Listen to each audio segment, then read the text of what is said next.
প্রিয় শিক্ষার্থী, আশা করি তোমরা যে যেখানে আছো সবাই ভালো আছো এবং সুস্থ আছো।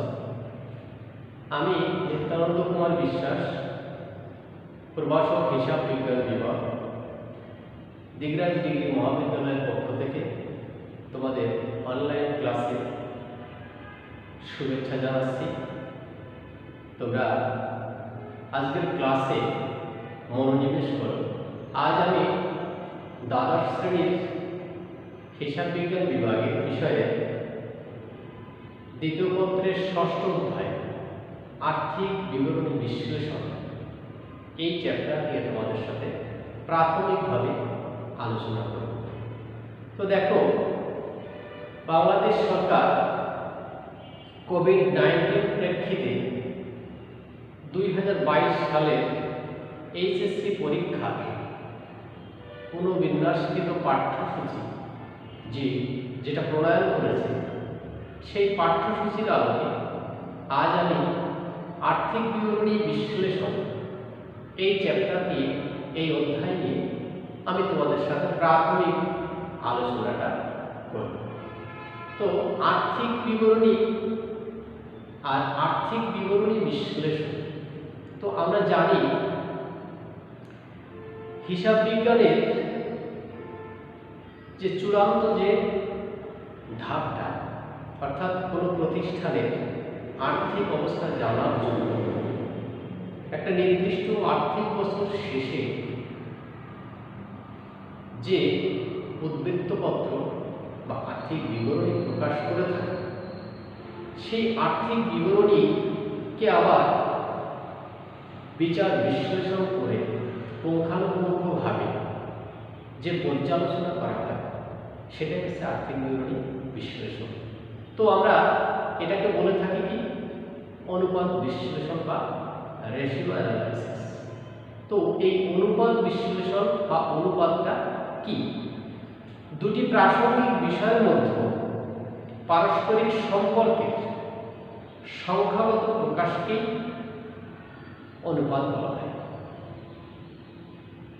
তাহলে আমরা দুইটা প্রাসঙ্গিক বিষয়ের মধ্যে পারস্পরিক সম্পর্কের যে সংখ্যাগত যে তুলনা, যে সংখ্যাগত যে প্রকাশটা, যে তুলনা করা হয়, সেটা হচ্ছে অনুপাত।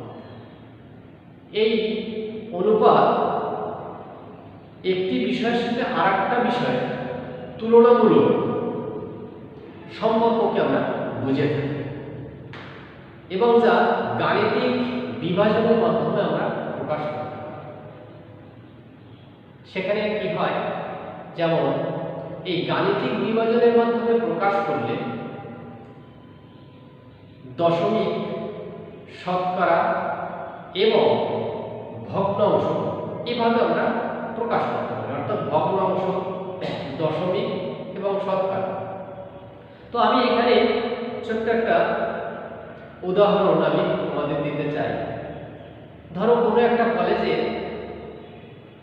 কোনো একটা বছরে এইচএসসি পরীক্ষার্থী ছিল 1000।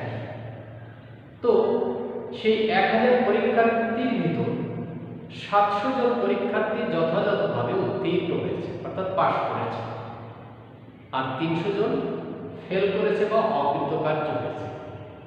তাহলে আমরা এই 1000 শিক্ষার্থীর 700 পাস করলো, 300 ফেল করলো, এর যদি আমরা অনুপাত করি তাহলে কি হয়, 700:300, যাকে সংক্ষেপ করলে হয় 7:3। তাহলে একে যদি আমরা শতকরায় প্রকাশ করি তাহলে দেখো 1000 জনের ভিতর ফেল করে 300 জন, একজনে কত, 100 জন। তাহলে কত আসে দেখো, 300 ভাগ 1000 গুণ 100, তাহলে দেখো আসে 30%। বা শতকরায় হলে তাহলে কত হয়, 30 জন, অর্থাৎ শতকরা 30 জন শিক্ষার্থী ওই প্রতিষ্ঠানে ফেল করেছে। এই যে আমরা বিশ্লেষণটা করলাম, এটা হচ্ছে আর্থিক বিবরণী বিশ্লেষণ। ওই যে দশমিকে আমরা প্রথমে শতকরায় প্রকাশ করলাম, তারপর অনুপাত তৈরি করলাম। এই যে ছোট ছোট করে ভাগ ভাগ করে যে কাজগুলো, সেই কাজগুলোটাকে বলা হয় আর্থিক বিবরণী বিশ্লেষণ। এই আর্থিক বিবরণী বিশ্লেষণে অর্থাৎ আর্থিক বিবরণীতে যেসব সম্পত্তি ও দায়, যেসব দফাগুলো বা যেসব উপাদানগুলো আছে, তাকে ছোট ছোট করে বিচার বিশ্লেষণ বা পর্যালোচনা করলে যেটা পাওয়া যায় সেটা হচ্ছে আর্থিক বিবরণী বিশ্লেষণ। তো আর্থিক বিবরণী বিশ্লেষণ করতে গিয়ে আমাদের ছোট ছোট করে যে ভাগটা করতে হয়, আমি উদাহরণ হিসেবে যেমন বলছি যে ধরে একটা প্রতিষ্ঠানের যে সম্পত্তিগুলো থাকে তার ভিতর কিছু সম্পত্তি আছে চলতি সম্পত্তি, কিছু সম্পত্তি আছে স্থায়ী সম্পত্তি। তাহলে চলতি সম্পত্তির সাথে যদি আমি চলতি দায় তুলনা করি তাহলে আমি কিন্তু চলতি অনুপাত পাবো। অর্থাৎ এই চলতি অনুপাতটা যদি আমি পাই তাহলে কি হয়, তাহলে আমার প্রতিষ্ঠানের তারল্য সক্ষমতা যেটা সেটা কিন্তু একটা ধারণায় চলে আসে। অনুরূপভাবে আমার প্রতিষ্ঠানের যে স্থায়ী সম্পত্তিগুলো আছে সেই স্থায়ী সম্পত্তিটা যদি আমি উপস্থাপন করতে পারি তাহলে এই প্রতিষ্ঠানে যারা বিনিয়োগ করতে চাইবে তাদের মনে একটা আস্থা তৈরি হবে। তো আমরা এই আর্থিক বিবরণী বিশ্লেষণ, এই আর্থিক বিবরণী বিশ্লেষণ যাকে বলা হয় অনুপাত বিশ্লেষণ অথবা রেশিও অ্যানালাইসিস। তো এই রেশিও অ্যানালাইসিস করতে গিয়ে আমাদের যে দুটি বিষয়ের পারস্পরিক সম্পর্কের গাণিতিক ভাগফল আমরা বের করি, সেই ভাগফলকে, সেই যে ভাগফলকে, সেই ভাগফলের তুলনামূলক সংখ্যাগত যে পর্যালোচনা সেটাই আর্থিক বিবরণী বিশ্লেষণ। আচ্ছা, এর প্রয়োজনীয়তা কেন? এই আর্থিক বিবরণী বিশ্লেষণের প্রয়োজনীয়তা দেখো এখানে আর্থিক বিবরণী বিশ্লেষণ ও এর প্রয়োজনীয়তা। এই যে আর্থিক বিবরণী বিশ্লেষণ করলে আমরা যে জিনিসগুলো পাই এর থেকে কারা কারা উপকৃত হয়। দেখো, একটা প্রতিষ্ঠানের যিনি মালিক বা স্বত্বাধিকারী, প্রথমত সে কিন্তু প্রতিষ্ঠান সম্পর্কে যথাযথ একটা ধারণা পায়।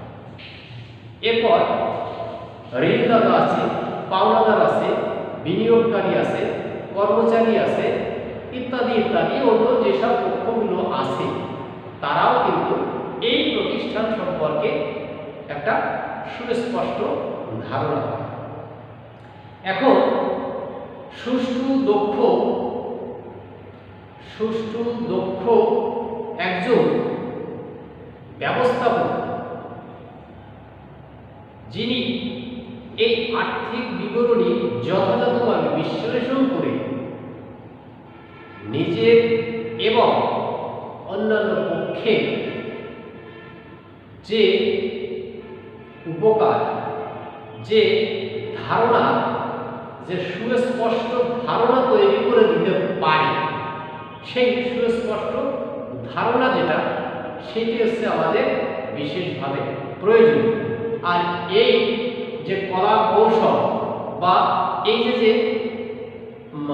প্রয়োজনীয়তা যেটা, সেই প্রয়োজনীয়তা একটা প্রতিষ্ঠানের জন্য একটা বড় ধরনের কৌশল বা হাতিয়ার, যার দ্বারা ওই প্রতিষ্ঠান আরো বেশি বেশি করে সামনের দিকে এগিয়ে যেতে পারে।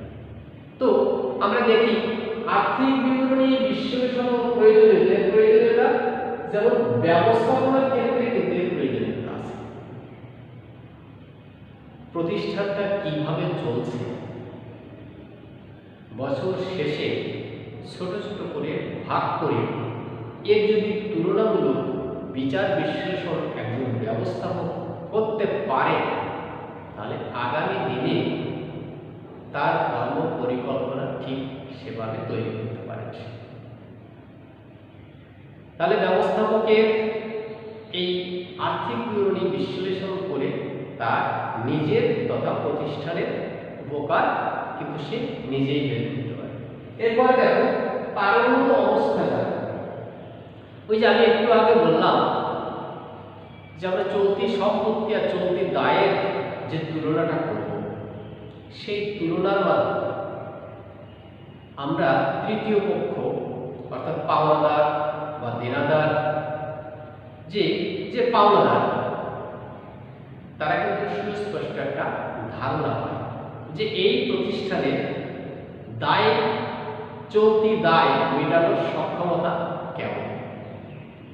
আর এটা যখনই সে জানতে পারে, এই জানতে পারার যে ফলশ্রুতি, সেই ফলশ্রুতিতে কি হয়, এই প্রতিষ্ঠানে কিন্তু তৃতীয় পক্ষের বিনিয়োগের দ্বার উন্মোচিত হয়। তো আমরা আর্থিক বিবরণী বিশ্লেষণের মাধ্যমে যে তারল্য সক্ষমতা আমরা জানতে পারলাম, এ থেকে আমাদের প্রতিষ্ঠান লাভবান বা যারা বিনিয়োগ করবেন তারা লাভবান, পক্ষান্তরে যারা পাওনাদারগণ তারা একটা স্বস্তি পায়। এরপরে দেখো বিনিয়োগকারীর ক্ষেত্রে, তো আমরা আবার ঠিক পুরনো কথায় চলে আসি যে প্রতিষ্ঠানের অবস্থা, সক্ষমতা অর্থাৎ কার্যকরী মূলধন পরিচালনা করার যে সক্ষমতা, সেই সক্ষমতা যদি যথাযথ থাকে তাহলে বিনিয়োগকারীরা বেশি করে আকৃষ্ট হবে এবং এই প্রতিষ্ঠানে বেশি বিনিয়োগ করবে। আর যদি বেশি বিনিয়োগ হয় তাহলে প্রতিষ্ঠানের উত্তরোত্তর বৃদ্ধি হবে। এরপরে দেখো সাফল্য পরিমাপের ক্ষেত্রে, আমি যদি নির্দিষ্ট সময় শেষে আর্থিক বিবরণী প্রকাশের পর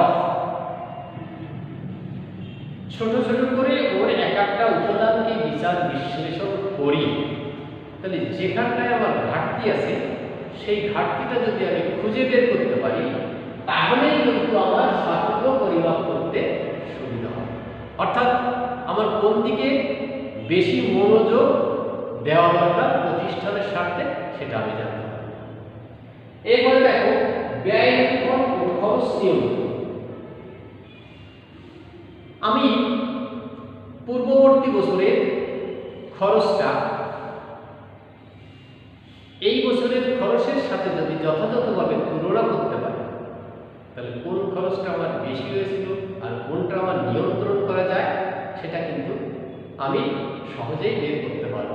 যেমন ধরো আমরা এই যে ঘরটায় দাঁড়িয়ে ক্লাস আজকে আমরা নিচ্ছি, এই ঘরে 4টে পাখা আছে।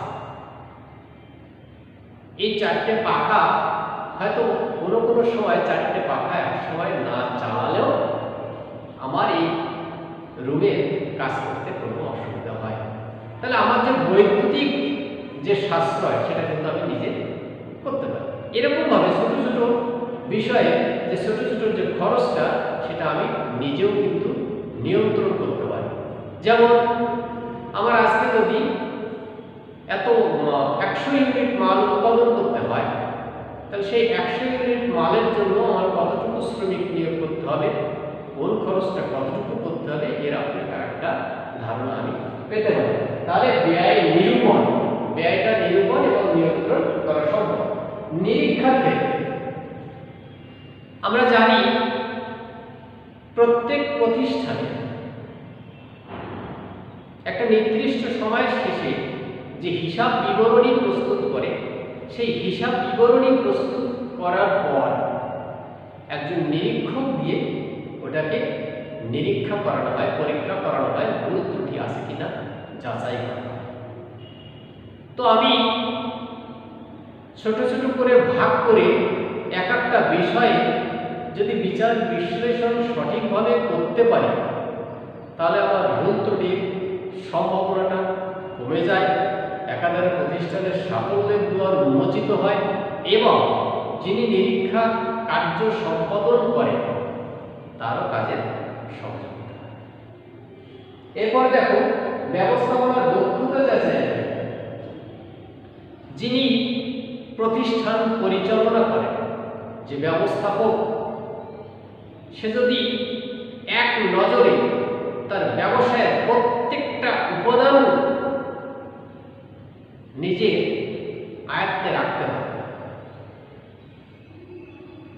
তাহলে তার জন্য ব্যবসাটা পরিচালনা করা সহজ হয়। অর্থাৎ কোন দিকে বেশি মনোনিবেশ করতে হবে, কখন কোন দিকটা দেখতে হবে, এই ধারণাটা যদি তার থাকে তাহলে ব্যবসাটা পরিচালনা করা ভালো সম্ভব হয়।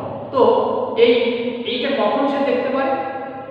ওই যে আর্থিক বিবরণী যদি আমি যথাযথভাবে বিশ্লেষণ করতে পারি তবেই কিন্তু আমি এই সুবিধাটা পেতে পারি। তাহলে ব্যবস্থাপক এই সুবিধাটা গ্রহণ করে প্রতিষ্ঠানকে আরো সামনের দিকে নিয়ে যেতে পারে।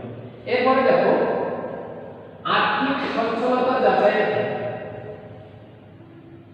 আমরা জানি অনেক সময় অনেক প্রতিষ্ঠান তাদের তৃতীয় পক্ষ বা দ্বিতীয় পক্ষের দায় দেনা পরিশোধ করতে ব্যর্থ হলে দেউলিয়া হয়ে যায়। এই দেউলিয়া হওয়ার মতো জায়গায় যে যায় একটা প্রতিষ্ঠান, সেই প্রতিষ্ঠান তার আর্থিক বিবরণী যদি যথাযথভাবে বিশ্লেষণ করত এবং সেভাবেই যদি তার কর্ম পরিকল্পনা তৈরি করত তাহলে কিন্তু তার দেউলিয়া হওয়ার কোনো সম্ভাবনা থাকতো না।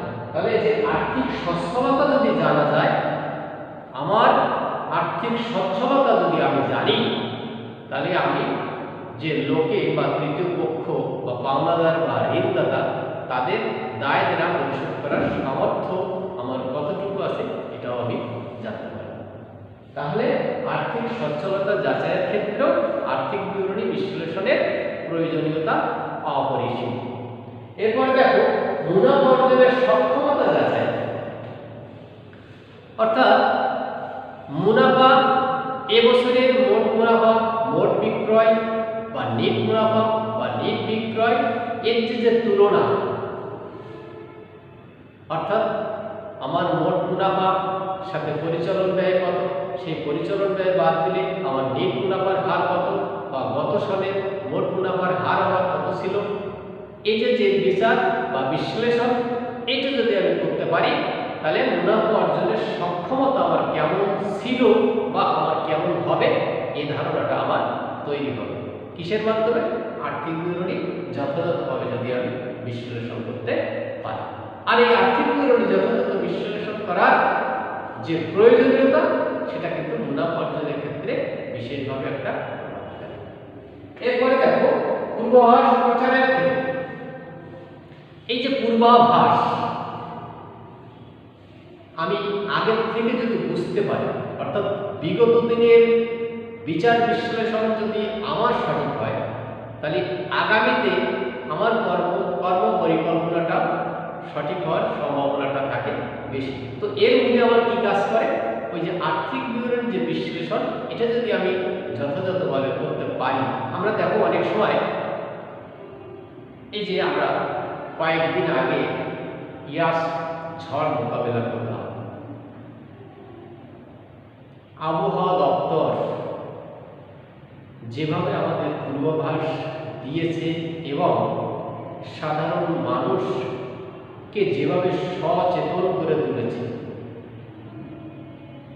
এই যে সচেতন করে তুলে দেওয়ার ফলেই কিন্তু আমরা অনেক বিপদ থেকে সহজেই পরিত্রাণ পেয়েছি। তাহলে এই যে পূর্বাভাস অর্থাৎ যা হতে পারে, এই ধারণাটা যে হতে পারে এটা বিগত যে ঘটনা সেই ঘটনার আলোকে দক্ষ পরিচালনার মাধ্যমে এটা কিন্তু তৈরি করা সম্ভব। আর এই সম্ভবটা হয় সেই আর্থিক বিবরণী যদি আমি যথাযথভাবে বিচার বিশ্লেষণ করতে পারি। এরপর দেখো আন্তঃপ্রতিষ্ঠান ও আন্তঃশাখা তুলনা। আন্তঃপ্রতিষ্ঠান এক প্রতিষ্ঠানের সাথে আরেক প্রতিষ্ঠানের তুলনা, এটা যদি আমি যথাযথভাবে করি তাহলে আমার কোন প্রতিষ্ঠান কি অবস্থায় আছে, কোন প্রতিষ্ঠানের সাথে কিভাবে চলছে বা তুলনা হচ্ছে, এর ভিতর যথাযথভাবে যদি আমি তুলনা করতে পারি একটা প্রতিযোগিতা তৈরি হয়। আর সেই প্রতিযোগিতা তৈরি হওয়া মানে প্রতিষ্ঠানের আরো উত্তরোত্তর উন্নতি সম্ভব। এরপরে দেখো কর্ম পরিকল্পনা ও বাজেট প্রণয়ন।